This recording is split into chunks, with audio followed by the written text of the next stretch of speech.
Hey guys, some more information on how to be more productive. Let's go. Failure should not be our undertaker. It should be our teacher. Failure is a delay, not a defeat. It is a temporary detour, not a dead end. Failure is at the start of success. Failure is something we can avoid by saying nothing, doing nothing, and being nothing.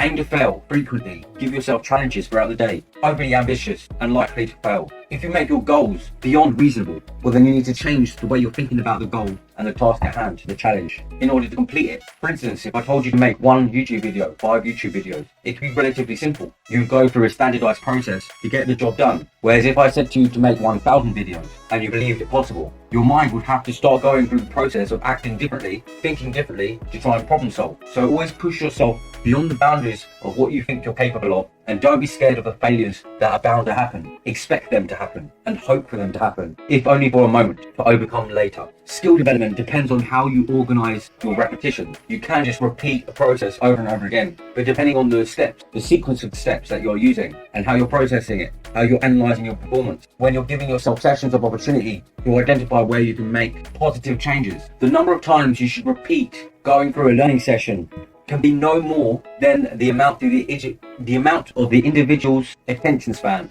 If you're not paying attention in the moment, then it does not matter what you are trying to learn, because you are not taking it in. The connection is lost. Richard Buff's quote: argue for your limitations and you're sure enough to keep them. If you keep arguing on what you can and cannot do, then you are going to be a self-fulfilling prophecy. You are not going to attempt it if you don't believe that you can do it. And because you're not attempting it, you're not failing. Because you're not failing, you're not improving. And because you're not improving, you are not succeeding. It starts at the mind, and do not argue with the limitations thinking that you cannot do something, because that is the root. You learn a lot more from your failures than you do from your successes. You are not separated from your goal by a number of years, but by a number of actions. The correct actions, the most optimal actions.